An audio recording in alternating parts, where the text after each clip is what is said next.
Quand on entreprend, l'échec n'est pas une option.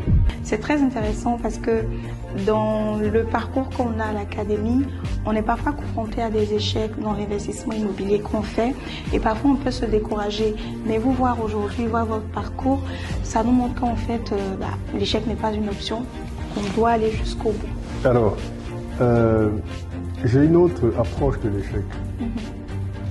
En réalité, on a tendance à confondre les difficultés à l'échec. On échoue que quand on a abandonné. Ah, c'est trop faux. Ne pas arriver du premier coup à son objectif n'est pas un échec.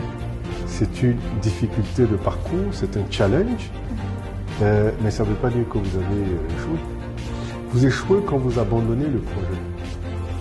Donc, les expériences sont différentes, mais à la fin de la journée, toutes les questions qu'on doit se poser, on se les pose avant. Oui.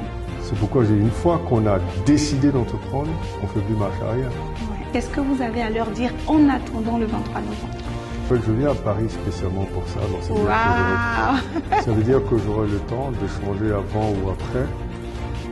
D'ailleurs, je ferai aussi la dédicace de mon livre autobiographique dans mon Chaussette Rouge, donc ce sera l'opportunité pour ceux qui ont envie de me connaître en profondeur de l'acquérir, et je ferai la dédicace. Donc j'aurai suffisamment de temps pour discuter avec vous avant et après, étant donné que mon séjour à Paris sera dédié à cette conférence et à cette graduation.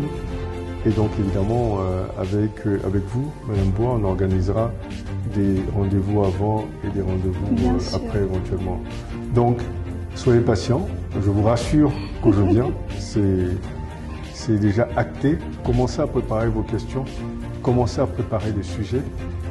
Commencez à préparer vos projets.